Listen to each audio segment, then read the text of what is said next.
But you're plugged into yours, so you're fine. It's all coming through you anyway.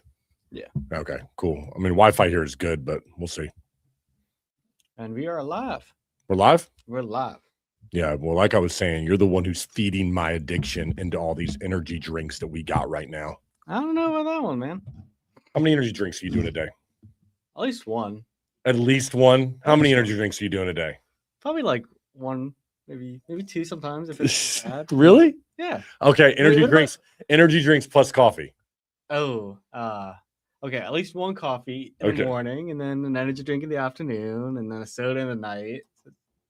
The coffee is a serious coffee. Oh, yeah. Yeah, I mean, we're talking the large, everybody, okay? We're not talking about like a grande from Starbucks over here, man. It's McDonald's. It's only $1 for every size. Man, what is it? It's $1. Who says $1 is not strong? Come on, everybody. This is great. Well, listen, everyone. Welcome to the show. And we got a great today's Thursday. It's almost the end of the week.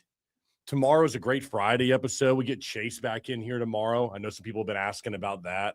We get Chase back in to cover some stories. So tomorrow is going to be a really great episode. We love the Friday episodes. As always, behind the camera, we got Anthony. Say hello. Hello, everyone. And Anthony's going to be rocking and rolling. Anthony's becoming popular. This morning, I'm getting my morning coffee, my bagel. Had a guy approach me, loves Anthony behind the camera, wants to know when we're actually going to get him on camera. It's a mystery. It's the voice. It's just like the voice of like the, what is it? What is it? Dorothy and what's the movie? Wizard of Oz. Yeah. You're like the man behind the curtain. Yeah, exactly. That's great, man. All right. Well, let's get right into it, everybody. We got some great episodes, some great stories here for you, and we're going to jump right into them. And I want to start over in Sanford. For those of you who are not aware, there was a shooting within the last week, and I want to kind of go through this because I think that it's important to understand when something is done right, as well as when something is done wrong. And in my opinion, this one right here, I have watched the video, and this was really solid police work. All right, let's rewind. It was Saturday night. Around midnight in Sanford, over 100 people had packed into a block party called a Cool Breeze. Deputies showed up because there was a noise complaint. The thing was not permitted. And as it goes, a fight breaks out across the road. A deputy pulls out his taser and breaks it up. Then a wave of panicked people start to run. If you've seen the video, it's very chaotic. A gun goes off across the street, hits a woman in the leg. The man who's actually standing right next to the officer, he pulls out a gun and he shoots it like into the crowd. Officer next to him returns fire, 6 shots, killing the individual. I want to be very clear on this one. The body cam footage is without question here. You have an officer who does exactly what he is trained to do. I actually very much agree with Sheriff Dennis Lima, who watched a tape and called it, quote, textbook. This was textbook police work. Anybody who wants to say anything other than this was textbook police, you're out of your mind. Nothing wrong with this at all. An individual pulls out a gun next to an officer. He does exactly what he is trained to do. We still do have a gunman that is at large right now. That first individual in the crowd who actually shot, we don't know. We have not found that individual yet. So Chase is still out there. If you know anything about it, of course, you want to go ahead and you want to contact Seminole County, let them know what's going on, help somebody out here. The guy who was killed, this Barnett guy, I mean, this was no model citizen. The man had past arrests, get this, for murder, drugs, and shooting in a building. This was not a guy who just was trying to show off. This was a dangerous individual, everybody. So shout out to the department over there. They did exactly what they were supposed to do over in Sanford. I don't look at this as anything more than just textbook police work, Anthony. And I want to make sure that on this show, local, we give credit where it's due, and we're also critical of people when it deserves criticism. Any comments about this one? Because for me, just great job over there by the PD. Yeah, I mean, it's just it's definitely as hard to be a police officer nowadays, I feel like. So definitely when you have to praise them, I feel like this is a great thing to do because, you know, they're trying their best to do make everyone safe. And so. You know, it's interesting you say that because yesterday we had the opportunity to sit down with Chief Smith over with OPD. Mm-hmm. And, you know, I asked him that final question, which was, hey, listen, what's your message? What did I miss? Is there anything you wanted to say that I didn't get a chance to ask you about? And he just wanted to say how hardworking his officers were, and that these guys are out there, they're putting their lives on the line, and that oftentimes it's a thankless job. And I think it is. And while we do need to be critical because these people hold a lot of power within our communities, I think it's very clear that the vast majority of officers, period, hard stop, are great people. And they have, like, Chief Smith said yesterday, they have families to go home to. They're people that you're seeing next to your Publix right now, or whatever supermarket you're in for your local department. Just because they wear a uniform and put on a badge does not make that person less of or more than anybody else. Everybody's lives are valuable. And I think sometimes because we have the privilege, let's put it, the privilege of being Monday morning quarterbacks here on this show and others, we can be critical. But I also want to make sure that when you're in a split moment like that and you're an officer there in a chaotic environment and you do something that is by textbook, you do what you need to do, you neutralize the threat immediately and probably saved people's lives, you deserve to be praised for that. And that's exactly why I wanted to start the show with this story, because just last night I've been sent the story, but I had a chance to actually watch the footage, watch the body cam. It's chaotic. It's not easy to watch, but it is extremely clear that this officer did an amazing job and saved people's lives. So shout out to him, brother. Yeah, definitely. And one thing I kind of want to bring up too is that, like, sometimes it's like there's a couple bad people or like bad officers in like different sections, but then they kind of like just like one bad officer kind of makes the whole department look bad. So whenever you can have like 99 great officers, but you just have one bad one, and that one bad one makes the department look bad and makes everyone look at that department differently. So sometimes you got to look at all the good officers that we have out there, and can't look at all the bad ones and just say like, oh, I can't believe this officer did this. Mm-hmm. You also have to praise the 99 all really good ones too. And we will be critical on that one and hope that the department does something to like reprimand that one person. But most of the time that 99% is great officers and just trying to help the community. Yeah, I mean, I think about the sheer number of interactions that officers have on a daily basis with citizens. When we were talking with Chief Smith, I didn't realize we're looking at about 1,100 sworn officers there at OPD alone. Imagine Orange County, Central Florida. I mean, that means every month there are millions of interactions that officers are having with citizens, right? And you don't hear about 99.99% of them. Now, does that mean that the 0.01% is not something that we should follow? Of course we should, because everybody should be held accountable. And when you're given that much authority and power, right, there are always going to be people that it corrupts, and there's always going to be people that push that envelope or take it too far. And when I see that, we want to make sure we call it out. But like you said, the vast majority of people that are out there are doing good work. They are attempting to do the right thing. And I don't think that is something that we should shy away from or not highlight. It's got to go both ways. And I'll tell people, if you don't do this, I mean, Anthony and we're no pros. All right. We've been doing this for 3 months, trying to really put together a show. We don't get paid for it. We're just trying to put together something that is going to be good for you, makes you smarter, entertaining, all at the same time.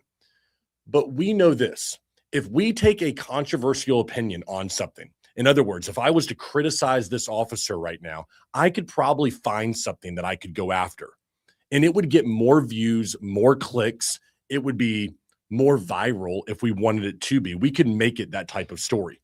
And when you're looking at what news people give you, my hope, Anthony, is that people will continue to come here because they realize, hey, listen, it ain't always going to be about the most viral thing that we talk about. Some of the stories today are not about that. What it is about is trying to get people what we believe is the truth, give them an honest opinion, unlike, our traditional news outlets out there. And hopefully in the end, people will appreciate that, Anthony. Yeah. From my experience thus far, I want to tell everybody I've been extremely disappointed in traditional media outlets outside of a couple. In our short 3 months of doing this, we've had millions of views, and it's been beautiful, the interactions that we've had with most of the public and the people that message me and message Anthony and get involved with the show. But I'll tell you, he's really slacked behind. just traditional news outlets. Because, when we send a story or we cover something that is actually worth covering, the likelihood that these other outlets that you may know by name, I'm talking about your Foxes, CBS's, ABC, local affiliates, cover that story is few and far between, everybody. And I'm not saying that we cover the most impactful stories or that we always have the most breaking news, but there are times that stories do deserve coverage they don't receive. And the fact is that many of these outlets are bought and paid for by the very people that they are doing the news or trying to cover, or they're trying to cover the news for. And it puts the editors, it puts the producers, it puts the reporters in precarious situations where the public wants answers, but they can't give them that because they're paid for or sponsored or get money from an organization or person, and they feel like, hey, I can't do anything. I'm very fortunate here that we don't have to do that. And I hope that people see that we're trying our best to give you stories like this that are good to balance out the stuff that, hey, sometimes it's viral, sometimes it's bad. We get it. But there are great people out there doing good work. Yep. I will say, just to kind of defend some of the local news people, it's the thing, sometimes it's hard for local news. Like, it could be just a heinous, awful crime or something that 99% of the people are going to be like, this is awful, but they have to take an unbiased opinion. They have to be how bad it is, what it is. They always have to be neutral and unbiased and just give out news and be like, this is everything we covered. This is what this person says. This is what this person says, and just have to relay that information. So with us, it's just kind of nice. We can just take our opinions on things and be like, this is, we're gonna do it. Yeah. Now I know you have somebody that's close to you that's involved in the news every day. All right. Mm-hmm. I know that you can't speak for everybody, right? But you have conversations with her. And from everything I can gather, her and her department are attempting to do things the right way from our conversations together. Is that right? Yeah. And I think that's good. But I think that we can all agree that there are departments and there are people that, because they want relationships or because they want breaking stories later, they won't cover individuals honestly. Yeah. And that's what bothers me. And so from our standpoint, this story, a good one. But I want everyone to know that if it's not going to be a good story about Orange County or Seminole County or anything going on around Central Florida, we'll cover that too. It's got to go both ways. You've got to be honest with everyone. And we're trying to do exactly that with our audience. Mm-hmm. Our next story, Anthony, it takes us to more of a national issue right here. And I want to talk about this. ICE agents continue to be under attack at record numbers. Now, on June the 16th, Orange County, state troopers and ICE agents made a traffic stop. The people inside the car, let's see, move back up. The people inside the car, they were, let me see where the people. Okay, now I got it. Okay, so that's right. The state troopers and ICE agents made a traffic stop. The agent chases one of the people after they jump out of the car. And in the struggle, the man named Elias Batista, who's an illegal immigrant here, hits an agent in the head hard enough to severely injure him, and then he takes off. Now, 2 days later, they catch up with him. He is charged with felony for attacking an officer. There's been an arrest in this case, which we're happy about. I want to talk about, though, the bigger picture that we have, Anthony. The Department of Homeland Security says attacks on ICE officers are up more than 1,300%. Vehicle attacks up more than 3,200%. And death threats against their families are up 8,000%. These are nothing to shake a stick at. These are not small numbers. Whether you dispute the numbers or not that are coming out of Homeland Security, that's fine. But officers right now are facing threats like they never have before. And to pretend that it is not because of the political environment that we have in this country would be naive. Mm. What we have in this country is a group of very loud people who are being very anti-ICE. And I want to be able to separate on this show the difference between politicians who have an agenda and the people that are forced through their job to carry out that agenda. And this reminds me a lot, and I don't want to make this, I don't make this lightly, Anthony. I don't make this correlation lightly. Vietnam. There was a time when people looked at Vietnam and they said when the soldiers came back, they would spit on them. They were saying, this is terrible. You're the enemy. And these people who came back from such a terrible, awful place in a terrible war were not greeted friendly. And what we learned from Vietnam, I'm hoping we can take those lessons right now into ICE and we can stop this crap. Because in Vietnam, there were people that had to do a job. They went over and fought a war as a soldier. They were heroes for doing so and putting themselves on the line. Whether you agree with that war or you don't is a different story, okay? This is the same thing that I look at ICE as. There are agents out there that are doing their best right now to put their life on the line and to keep illegal immigrants out of here who are dangerous to American citizens. In the course of doing that, are they asked to do things that you may disagree with? Yes, they are. But do you think they're actually out there just because they're fun of it? Like, man, I got up today and all I want to do is go put my life on the line, not come home to my kids because some guy's here illegally living in the middle of Chicago? Of course not. They're charged with doing a job, and it's a dangerous job. So what I would caution people against is the rhetoric that you have out there against agents like this. What that does is emboldens and empowers crazy people to do crazy things. And you should watch the language that you have against these types of officers. And I don't think I'm making a far stretch here, Anthony, between what we saw in the 1970s and what we're seeing right now, both doing their job to protect America, and they deserve our respect. Mm-hmm. Yeah, definitely an interesting point to bring up, like with Vietnam and ICE, because I never really thought about it like that too. Definitely.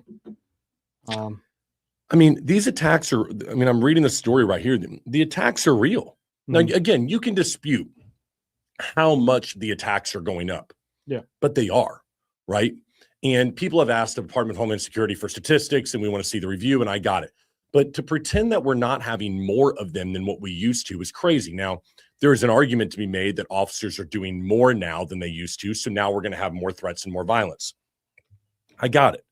But, you know, before you jump onto the Facebook group, and you pretend that you're, you know, the social justice warrior that you are, understand that each one of those comments, while you may be trying to be constructive in your criticism, be careful in the rhetoric because it gives power to people who may want to do something crazy. And then they begin to think that that's acceptable in how you treat another human being. ICE is another one. They do something crazy, we're going to be right here to say, hey, man, that was wrong. And we'll bring as much attention to it as we possibly can. But when I look at this story, I think to myself, folks, right here in Orange County, Orlando, where we are, a traffic stop is made by ICE in conjunction with the sheriff's department. People are jumping out of a car. You have an agent that is attempting to capture that dangerous individual. They're not running from the law because they weren't doing anything wrong. They're doing it because, hey, listen, I don't want to get caught. I'm up to something I shouldn't be. Now, what happens? Brutally abuses and assaults the officer. There's nothing to defend here, in my opinion. Mm-hmm.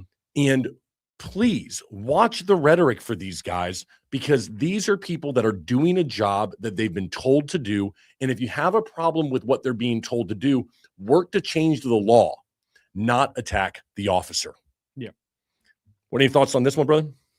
Yeah, just definitely like hard with a lot of these like agents too, and like it's a hard job. It's like one of those jobs that I don't think anyone really. It's one of those jobs that I don't think people really want to do, or that's hard. Where it's like it's not a easy task. Like I always look at a tow truck person, where it's like you're always gonna get the crap end of the stick with everyone coming in who's gonna be like, why did you tow my car and all that stuff. So you're always gonna get just those bad people like coming in. So it's a hard job. Very difficult. Mm-hmm. I agree with you. Like a tow truck driver. Yeah. I mean, no one ever sees these guys show up and they're praising it for the most part. At least that's not what you see on camera. You don't see it on cell phone video. Mm-hmm. But I would say that the vast majority of Americans, and I don't have the data in front of me, but the vast majority of Americans support ICE agents, because I think the vast majority of us understand that in order to have a country, you've got to have borders. Yeah. And in order to have borders, you have to enforce them. And there has to be an agency that does that. Now, again, you can disagree with the manner in which they enforce that, in which case I encourage you to go get involved and get laws changed, because these agents are following the letter of the law, or at least attempting to. And so attacking agents, no. Attacking the laws, fair game. Yeah. Go do what you got to do. But if you're not willing to do that, and what you want to do is take cheap shots, throw bricks, attack, assault, do that to officers, you should pay a price. And if you're here illegally, that price will be not staying here in the United States plus more. And that's where I believe that we need to make sure that we're taking steps to where these violent individuals who are not supposed to be here or not supposed to be here, that there are serious consequences for people who are doing that. In my opinion, right now, there need to be federal minimum sentences for people who commit violent crimes who are here illegally. Let me repeat that, everybody. Federal minimum sentences for violent crimes for people that are here illegally. I'm not talking about if you sat there and you did a misdemeanor shoplift. I'm talking about something like this. Send a message to people that are here illegally where if you're working, you're doing what you need to do. Okay, got it. But if you decide that you want to do a violent crime, there are going to be stiff penalties to be paid in the United States, and it's not going to be up to a judge or it's going to be a federal minimum where you spend your time. Don't come here. Don't abuse the system, and especially don't abuse it with violent attacks like this. There's no place for that in this country. Yeah, and I think you got to look at everyone too. Like we look at all these like agents, like ICE agent, and like just this bad, like derogatory thing or negative thing, but they're all human. They're all people. They all have like their lives. They all have families, and kind of going back to that, like the tow truck thing that I brought up too. Like a couple months ago, I got my car towed because I was. Yeah, I was drinking and I was like, I'm gonna Uber home. I don't want to do that. So I went back, didn't realize I parked in like a spot where it's gonna get towed the next day. So I was like, dang it. So I go in, I'm mad. I got like my $200 in cash, gonna go get my car from the tow truck guy. And I'm like, ugh. And like I'm going over there, picking up my car, and like my car's there, it's fine. And so like I see the tow truck guy and he's like looking over at this one car and it's like badly damaged, and he's just like, and I'm just like, look at him, and he's like it doesn't look too bad to me, but I just looked at it, and he's like, he's just shaking his head. He's like, it's not gonna make it. And at the time, I'm just like, oh, like, yeah, the car doesn't look good. Like I'm thinking he's talking about the car, and he's like, no, he's like talking about talking about the person in the car that got crashed. He's like, yeah, she was on life support, and like her family came in and saying like she might not make it, and like she's like a young person, like in her 20s and stuff like that. And he's like, yeah, like I get all these like really hard, like I get all these people that coming in mad, but the things that really make me think about my life is things like this car, like these people that come in, and because he has to deal with all these people coming in with crashes, and people don't know yet they're gonna make it. And so it really kind of brought something to me, and I was like, saw him as a person, like, oh shit, like he's not towing. Yeah, he towed my car, who cares? But like I really genuinely cared about that, and I was just like, it was really eye-opening for me. I think it's a sign, number one, of what kind of person you are, brother. You know what I mean? And people who don't know you behind the scenes, you're genuine as they come. But I think you're the perspective on that. And I think the perspective as well for me, the perspective as well for me, Anthony, is you got your car towed for $200. God forbid you had gone behind the wheel. There was an accident. Gosh, they take your blood. You're a little bit over or breathalyzed or whatever it is. And you're in jail, or you lose your job, or you get a felony, or you hurt somebody else. Who knows? And yeah, your car got towed. We all have been there. I would caution people, listen, man, it's 200. The money will come. I promise the money will come back to you. But what you can't do is you can't get back your life. And you got that lesson right there from that individual, that somebody out there got into that vehicle, started the car up, and thought that it's just going to be another normal day. Yeah. And it wasn't. And that means their family, that somebody has to sit there and go, they're gone forever. And things like that are completely avoidable. Yeah, it's going to cost you a little bit of money. Yeah, you know what? You made a mistake. But I've said on the show, the best piece of advice I've ever received in my life is it's okay to stop a bad decision. So if you go out there and you're drinking and you've had too much, yep, you had too much to drink. You said you were only going to have 2, you had 8. Got it. Been there many times, okay? But what it also means is just because you had 8 doesn't mean you need to get behind the wheel. It's okay to stop that bad decision and not have to continue with it to where you ruin your life. Yeah. There are times in my life where I have followed that rule. There are times in my life where I have not. And the latter of those, I regret all the time. So there's your piece of advice if you're watching us right now. If you don't catch anything else, catch this. If you're doing something bad, it's okay to stop it right now. You don't have to continue with it. And now is the best time to stop it. The second best time is going to be about 10 minutes from now, okay? Whenever it is, stop it right now, and your life will become exponentially better starting now, today. Cut it, and then just move forward from there. It's one of the best pieces of advice, if not the best, that I've ever received. Yeah. All right, Anthony, our third story today takes us over to Lake County. Now, we have done a lot of stories here on this show about data centers. I don't even need to go into all. I think everyone's been covering them lately, but data centers are basically those centers that are being built all across the United States. There are over 4,000 either in construction or that have already been built, and they are what is powering your Anthropic, Claude, your Chat GPT, whatever other AI that you are using.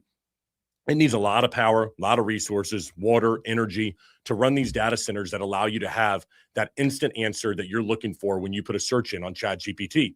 But there is one county, well, actually, there's quite a few, but one is in the news right now.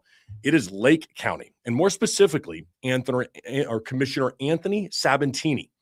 He wants to put the brakes on data centers over in Lake County. Now, these giant warehouses full of computers that power AI, they're taking up a lot of land, power, energy, water, you name it, across the board. Sabatini says, in fact, that 12 big applications got filed across the state in just the last year. He had a line. I want to say it here. I don't believe Lake County is an appropriate place for any data centers. He can't ban them outright because that's state law. But he is putting a pause on data centers over in Lake County. And I got to admit, kind of gets a little bit cinematic for me right here, bro. Now, honestly, I shouldn't say that. Anthony Sabatini is a right guy, okay? This guy, I may not always agree with what he says, but you know where the heck this guy stands on everything. He's vocal about it. He'll put it online. He doesn't care if it's what he believes in. You got to at least admire a man who is who he is, all right? And he doesn't waver. And so I'm looking at this, man. I told you this morning because I was talking about it. It reminds me of that scene in Yellowstone where Kevin Costner plays John Dutton, and he's running for governor. And he has this quote. I wrote it down here somewhere here. He has this quote. Where is it? Yeah, this is Sabatini. I'm the opposite of progress. I am the wall it bashes against, and I will not be the one that breaks. Anthony Sabatini, Lake County. I'm just kidding. It's not his quote, but John Dutton right there in Yellowstone. And he's a rancher standing in front of like bulldozers that wanted to build some, like, I don't know, casino. But, here we have a county that is known for, hey, hence everybody, lakes and Lake County. It's known for having its great land. It's known for being a place that families want to be in. And what Sabatini is saying is that our residents don't want to live next to these data centers. And so they put a moratorium on these things. I want to say for like about 6 months, saying, hey, we can't stop them from coming here, but we're not going to accept applications for an extended period of time. And I think that he's pretty much in line with what his residents and his constituents think. In fact, a recent Gallup poll surprised me, Anthony. We talked about it earlier, that Americans would rather live next to a nuclear power plant than live next to an AI data center. Whoa. Okay. And I'm not shocked at it. I'm a little surprised that people would say that. That's according to Gallup. So we've got them. They're putting on the brakes out there. Let me see here. I want to get the stats right. In the first 4 months of this year, more data centers got rejected across the country than in all of last year. Sabatini is simply just putting his face on it over there in Lake County. So these data centers are going to have to be built somewhere else. They're not coming to Lake County anytime soon. There are another 12, I think, another number of counties that have also done the exact same thing. Let me see if I can go up here and tell you which counties have done the same exact thing, because there wasn't the only one, which was, honestly, it was surprising to me, to tell you the truth. Let me see here. Yeah, here you go. They follow Nassau, Pasco, Citrus, Clay, and a dozen other Florida counties that are advancing similar pauses. Now, there's a final vote over in Lake County in a couple of weeks. I expect that it will pass. And like I said, it's going to go through August. Well, let's see here. Holding the line until the case, violating 17 measure temporary moratorium. Okay. Yeah. So it's a temporary moratorium. Basically saying, hey, listen, we're going to pause these things and we're not going to deal with it right now. So I mean, depending on where you stand, if you like data centers and you want things to be going, I don't know, you want fast Claude, maybe you think that's more important than the environment. But if you don't, then you're loving this move by Sabatini out there. I don't know. He knows his constituents better than what I do. But when I'm watching this, man, I keep on thinking about this guy. He's kind of like John Dutton sitting out there in his cowboy hat, you know? Yeah. I mean, it just kind of screams that to me like, no, we're not going to do this. I'm going to be that wall that progress just bashes against. And that's, I got to appreciate that about a guy. At least you know where he stands. Which one would you rather live next to? Data center or power plant? Data center. Data center? Yeah, I got that Claude, I get that fast AI, if I had to make a choice, I mean, I don't know. I feel like a data center does no chance of killing me. Let's put it that way. Though nuclear, I think they say it's safer than coal now. And I think that's the direction the country is going to take. Mm-hmm. In order to power these data centers, something has to change, right? Mm-hmm. We can't continue to do what we're doing. It's not like the data centers are going to become less needed. Yeah. So there's only really two options, and we've discussed them here. We have to find a new source of energy in order to power them, or we have to send them into space. And if you don't think that's what Elon Musk and Bezos and all of them are trying to do right now, you're crazy. Yeah. Don't be so naive as to think that these guys we just want to get to Mars and the moon. No, they want to understand how to get these data centers into a place where they don't have to cool them and they can run all the time on solar power and we don't have to worry about it. I think that's what the future may hold. But for now, we are going to need power if we're going to go into an AI world, which if your answer is if right now, you're crazy because we're there. It's just a matter of how far and how quickly we're going to take it there even further. Mm-hmm. So anyways, Anthony Sabatini, the John Dutton of Lake County. All right. Story number 4 that we've got today for you, everybody, is coming from John Morgan. Morgan & Morgan, for the people. All right. Now, listen, everybody, you know the guy. He's the Billboard King. Morgan & Morgan, the largest personal injury law firm that there is in the country. On Wednesday, June the 24th, he announced on a video on X the name of his new political party. He decided that he was not going to run for governor, and so we've got a new political party in the state of Florida. It is called the Common Ground Party, with the members of the party being called Grounders.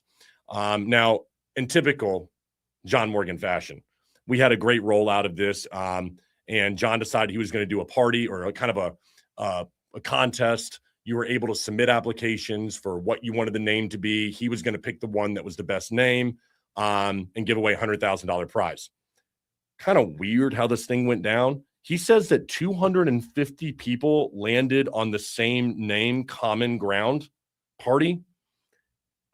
I mean, he said he had a submission of over 35,000 names, and we know that you couldn't do it through AI. So it had to be 35,000 actual submissions.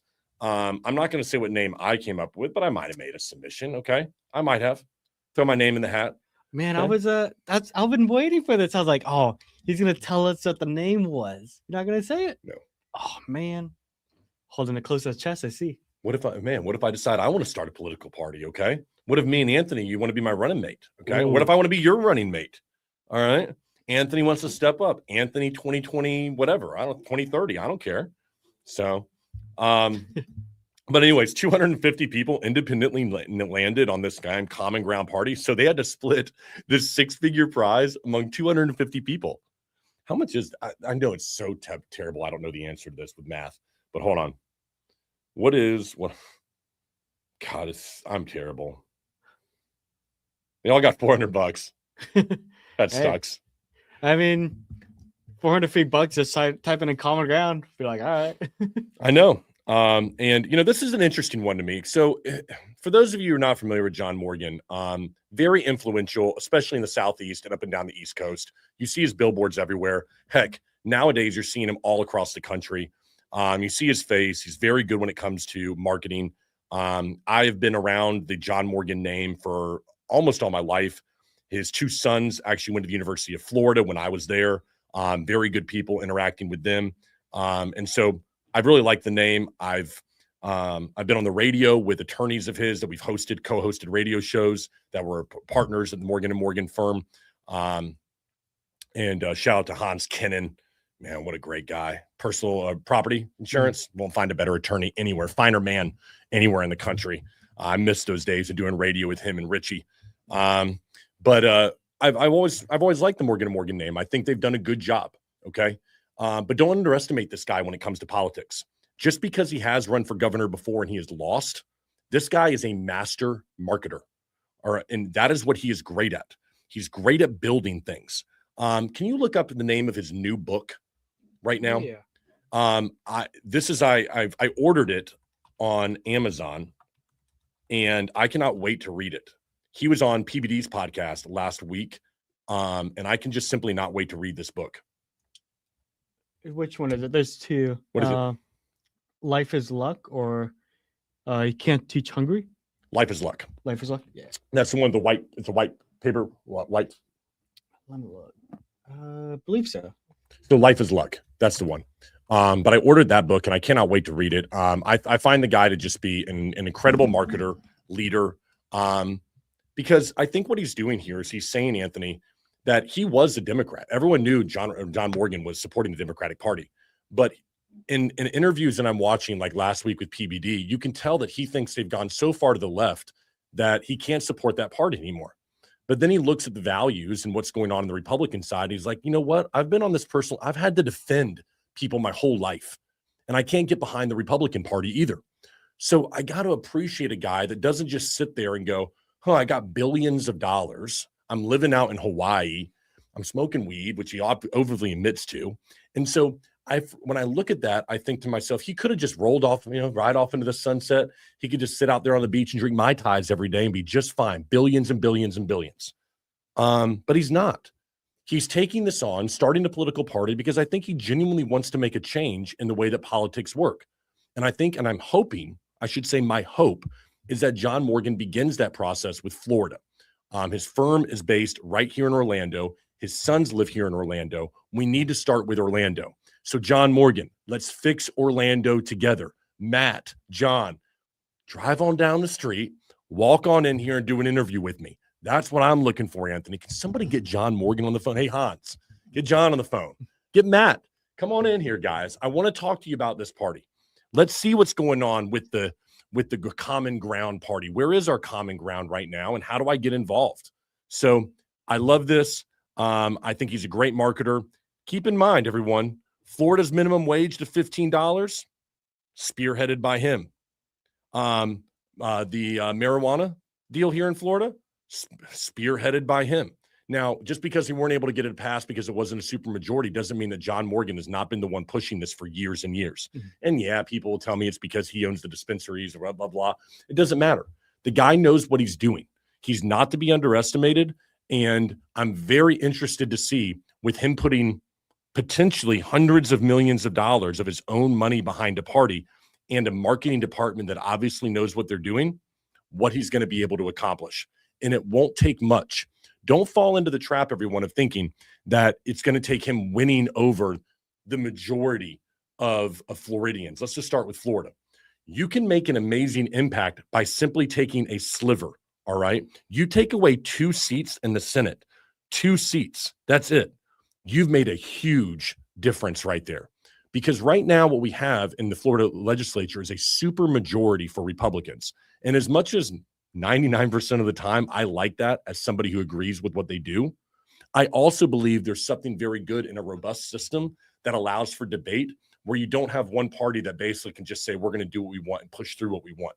If you've got a couple seats that could go either way, you've got to make your case. And that's better for every Floridian that's out there right now. We need that kind of, I can't believe I'm going to say it, common ground. Damn. Maybe this guy does. He's good. Maybe you know what they had a point. Good. I like this party a lot because you know what? God, he's good. I just said it and I wasn't even going to go there. I see why they picked it. Okay. I'm behind it now. Now I'm behind the name, Anthony. I went from thinking it was kind of like, because they're calling them like the grounders, but here I am talking about it. And I'm like, whoa, you got to find a common ground between the right and the left. Okay. John Morgan, man. Talk about just absolutely understanding people before they even understand themselves. All right. Anything else about that one, Anthony? Honestly, I love this. Me too, man. I want this party to win Me too. because, like, if I'm being honest, it's just crazy where it's like either left or right, and it's just too far extreme. Let's just have a common ground in the middle. Yeah, Be every like, you time know I what, say it, I like it more. I'm gonna be Republican on this side, but I'm gonna be Democrat on this side. Just be in the middle. Be the people. For the people. For the people. John Morgan is a marketing genius. Dude, he's been planning this for years. I feel. Common ground for the people. It's like it all rolls together. Oh yeah, man, this guy. I mean, he's good, bro. I mean, here we are. I was kind of going into like, okay, common ground, but now we're talking about him. Okay, I'm with you, man, on this one. I think that he's got the right idea, and we're gonna be pulling for the common ground party. John, tell us what we can do to get involved. We have to go figure that out. I'd love to get involved with doing that, and I'd love for them to come on the show and tell us more about it. We only last couple of stories here, and this is a fun one for me, man. All right, I know you've been looking forward to this all year long. I know you've been talking about it. You were saying you can't wait to put on the neon paint, Anthony. Get in like these little shorts that you like to wear. I don't know what it is. Whatever, you know, cool. Okay, I'm not judging you. But Anthony has been waiting, okay, for Insomniac to reveal the EDC Orlando 2026 lineup. And boom, it is there, just like that last night, Anthony. And it couldn't come in a better time for you, all right? Because as you all know, Anthony's a big raver. He's always pumping out there, okay? My glow sticks. He's got his glow sticks. Yeah, he's doing his thing.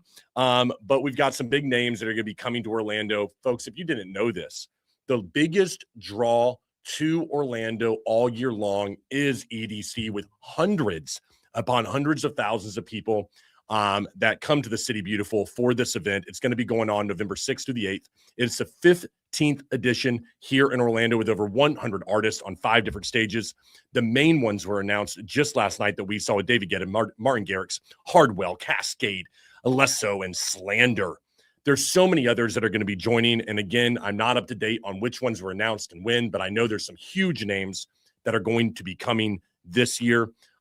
We just had EDC Las Vegas a couple of weeks back. From what I understand, an absolutely crazy time out there. Turning my attention to the economics of this thing, everybody. I want to talk about one hotel in particular that is on my radar. And you're going to be like, what, Patrick? What hotel could be associated with EDC? Because it's got to be something like maybe a Marriott or some crazy, maybe it's like a one-off hotel. How about like Jimmy Buffett in Margaritaville? Yeah, you heard it right. Margaritaville meets EDC, everyone. The Margaritaville Resort Orlando is running a special November 6th through November the 9th in partnership with Vibe, all right, where rooms are going to start at $1,500 per person for a 3-day stay.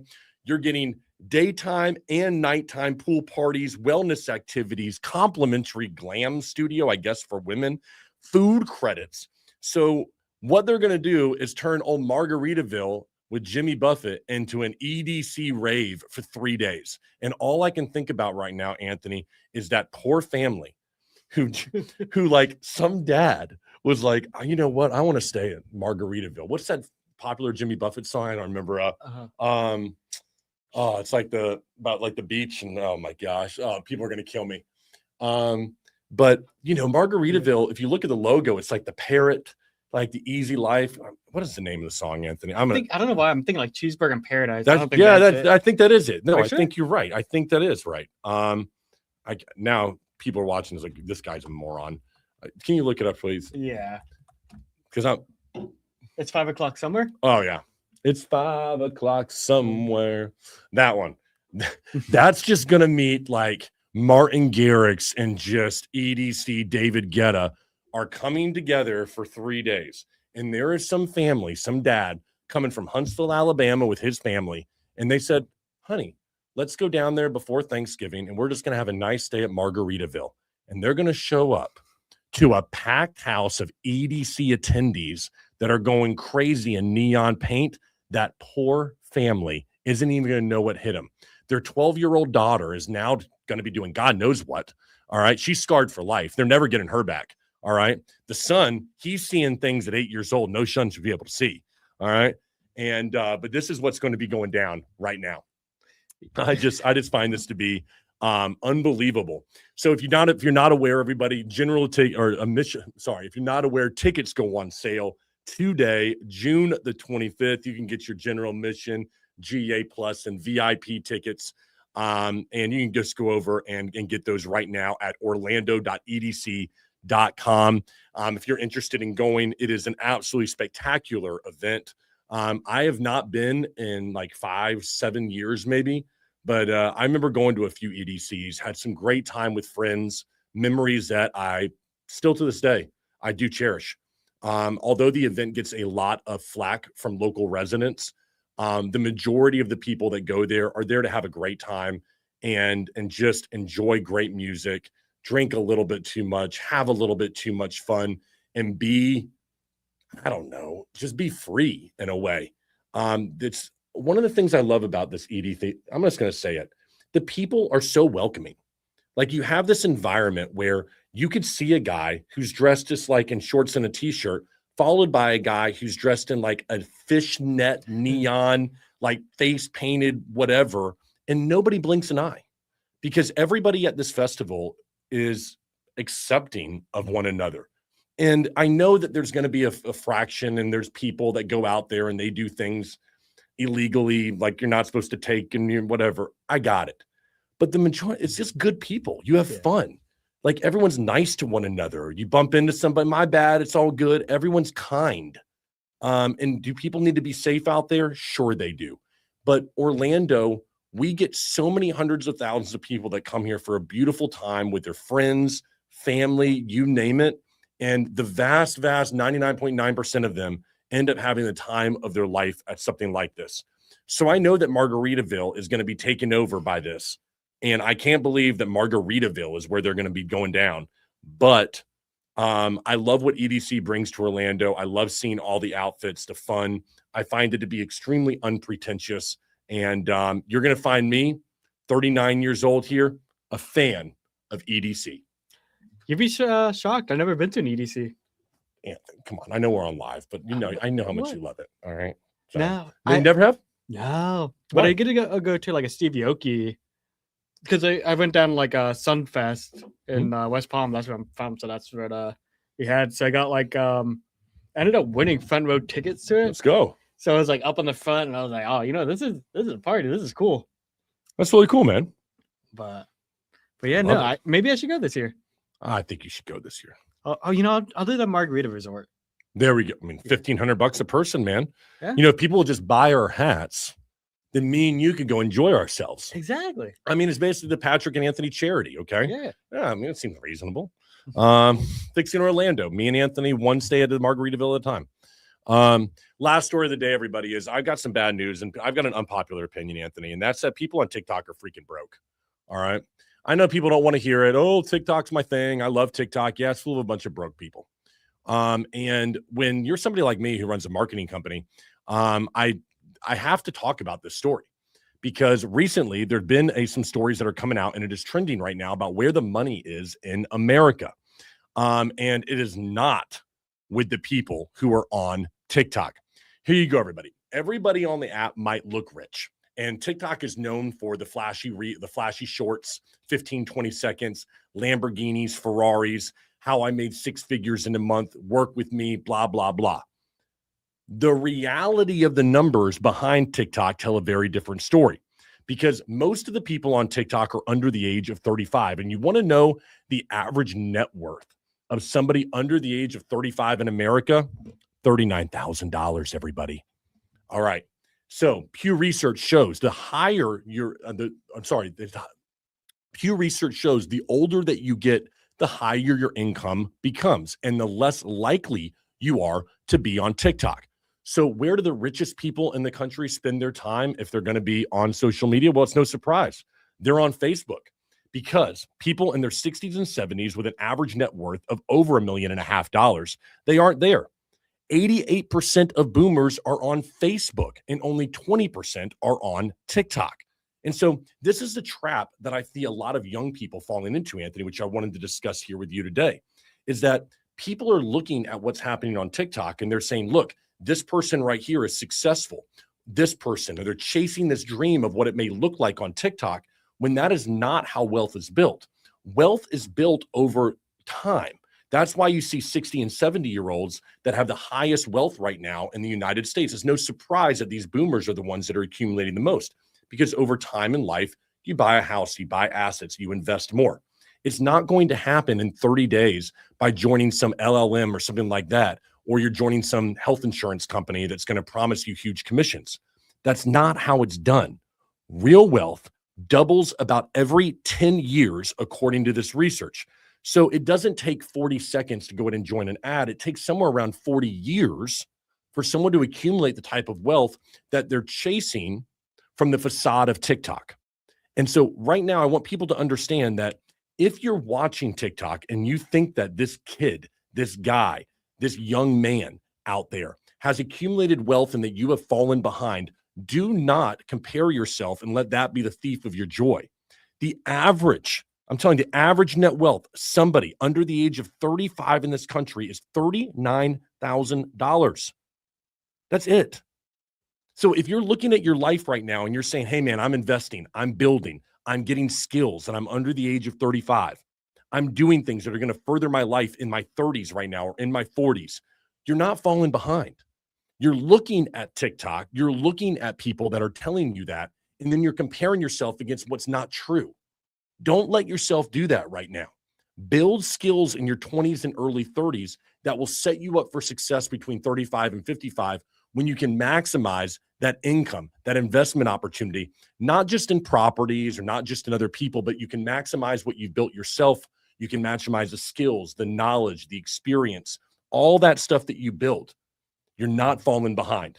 And for marketing out there, I'll tell you, I sometimes we go back and forth when we'll talk to clients, Anthony. You hear it all the time in this office, where clients will want to know about marketing on TikTok for their blue collar businesses. No. And I tell them, well, why not? Well, it's great. I mean, if you want people to know who you are, but people who have money are not spending their time on TikTok because it's not something they're familiar with. The people who have money grew up in a Facebook era.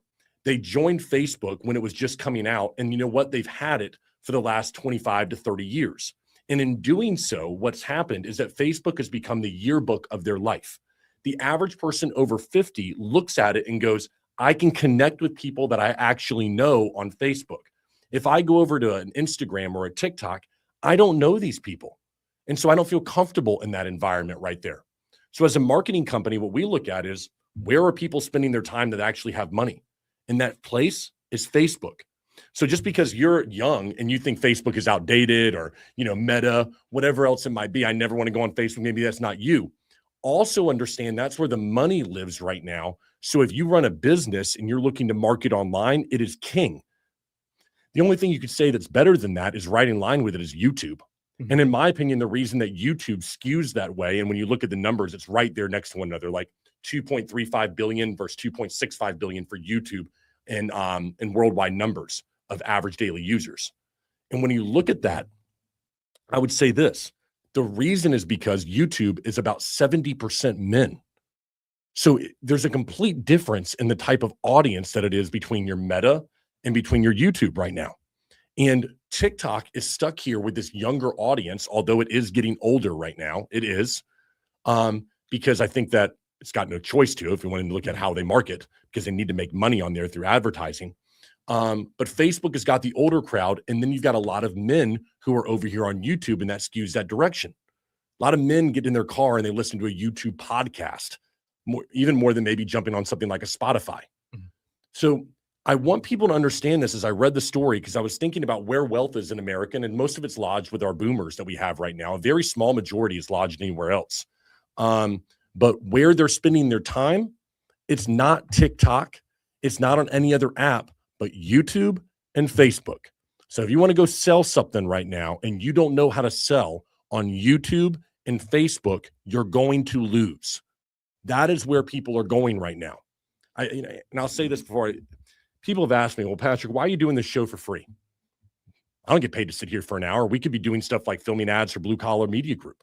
It's because of this. And I want to take note of this right now, everyone, because as me and Anthony continue to do the show, I want someone to clip this for 2 years down the road. What AI will not replace is the medium that gets a message from one person to the other. There has to be some way to get a message to another person. Now, how that message is formatted and how that message is received on the other end, great.